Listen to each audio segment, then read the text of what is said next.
പ്രിയ പ്രേക്ഷകർക്ക് സീരിയൽ ന്യൂസിലേക്ക് സ്വാഗതം. കൂടുതൽ സീരിയൽ ന്യൂസുകൾ അതിവേഗം ലഭിക്കുന്നതിന് ഈ ചാനൽ സബ്സ്ക്രൈബ് ചെയ്യുക. ബെൽ ഐക്കൺ മറക്കാതെ ക്ലിക്ക് ചെയ്യുക. വീഡിയോ ഇഷ്ടമായി എങ്കിൽ ലൈക്ക് ചെയ്യാൻ മറക്കരുത്. സുപ്രധാനമായ മറ്റൊരു വഴിത്തിരിവ് ഇപ്പോൾ വന്നു സംഭവിച്ചിരിക്കുകയാണ്. ഒടുവിൽ ബലരാമൻ പുറത്തിറങ്ങുന്നു. ഇതേ തുടർന്ന് ബലരാമൻ കാര്യങ്ങളെല്ലാം അന്വേഷിച്ച് ഇറങ്ങുകയാണ്. ആരാണ് തന്നെ ഉപേക്ഷിച്ച അച്ഛനും അമ്മയും എന്നുള്ള കാര്യം. ഇതേ തുടർന്നുള്ള അന്വേഷണം ചെന്ന് നിൽക്കുന്നത് സാഗറിലും അതുപോലെ തന്നെ സുജയിലുമാണ്. അപ്രതീക്ഷിതമായ ഈ സംഭവം ഞെട്ടിച്ചു കളഞ്ഞതിനെ തുടർന്ന് എന്താണ് ചെയ്യേണ്ടത് എന്ന ചോദ്യം ബാക്കിയാകുന്നു. ഒരിക്കലും ഇങ്ങനെയൊരു വഴിത്തിരിവ് പ്രതീക്ഷിച്ചതല്ല. ഇതേ തുടർന്ന് കാര്യങ്ങൾ അറിയാനിടയാവുകയാണ് സാഗർ. തൻ്റെ മൂത്ത മകനാണ് ബലരാമൻ എന്നുള്ള കാര്യം അറിഞ്ഞതിനെ തുടർന്ന് ആകെ പകച്ചു പോകുന്നു അയാൾ. മാത്രവുമല്ല, അങ്ങനെ വരാൻ സാധ്യതയില്ല എന്ന് അയാൾ ഉറപ്പിച്ച് പറയുകയും ചെയ്യുന്നു. പക്ഷേ കൃത്യമായ തെളിവുകളുണ്ട്.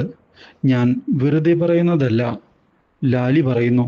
ഇത് കേട്ടതിനെ തുടർന്ന് എന്ത്, ഇങ്ങനെയൊരു വഴിത്തിരിവ് ഞങ്ങൾ ഒരിക്കലും പ്രതീക്ഷിച്ചതല്ല. അതുകൊണ്ട് തന്നെ ഇനി ബലരാമനെ ഞങ്ങൾ എങ്ങനെ ചെന്ന് കാണും? അവൻ സ്വന്തം മകനാണ് എന്ന് അറിയാതെയാണ് ഇത്രയും നാൾ ഇങ്ങനെയൊക്കെ പ്രവർത്തിച്ചത്. അതുകൊണ്ട് തന്നെ കാര്യങ്ങൾ അവൻ ക്ഷമിക്കാൻ തയ്യാറാകും എന്ന് എനിക്ക് തോന്നുന്നില്ല. ഞങ്ങളെയെല്ലാം അവൻ വെറുത്തു കഴിഞ്ഞിരിക്കും. ഇത് കേൾക്കുന്ന സുജ, ഇല്ല, എനിക്കെൻ്റെ മകനെ കാണുക തന്നെ വേണം. ആ കാര്യത്തിൽ ഒരു സംശയവുമില്ല എന്ന് വ്യക്തമാക്കിക്കൊണ്ട് മുന്നിലേക്ക് പോവുകയാണ്.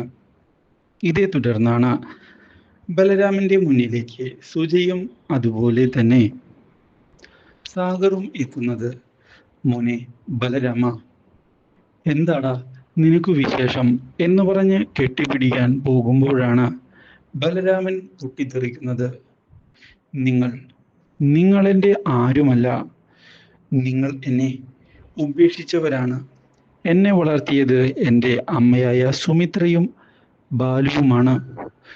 അവരല്ലാതെ മറ്റൊരാൾക്കാരെയും എനിക്ക് അച്ഛനും അമ്മയുമായി അംഗീകരിക്കാൻ സാധിക്കുകയില്ല.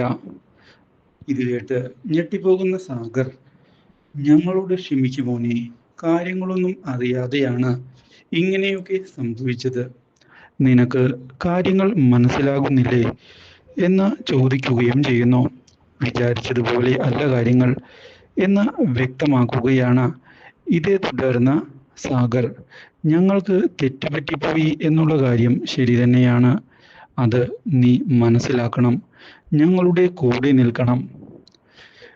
ഇല്ല, നിങ്ങൾ എന്നോട് ചെയ്തതിനൊന്നും മാപ്പ് നൽകാൻ എനിക്ക് സാധിക്കുകയില്ല. നിങ്ങളോട് എനിക്ക് വെറുപ്പ് മാത്രമാണ് ഉള്ളത്. നിങ്ങൾ എന്നോട് ചെയ്തതൊന്നും മറക്കാൻ എനിക്ക് സാധിച്ചിട്ടുമില്ല. ഇത് കേട്ടതിനെ തുടർന്ന് എന്താണ് ചെയ്യേണ്ടത് എന്നറിയാത്ത അവസ്ഥയിൽ നിൽക്കുകയാണ് ഇപ്പോൾ സാഗർ. ബലരാമനാകട്ടെ അവരെ ഉപേക്ഷിച്ചുകൊണ്ട് അവിടെ നിന്ന് പോവുകയും ചെയ്യുന്നു. Do like, share and subscribe.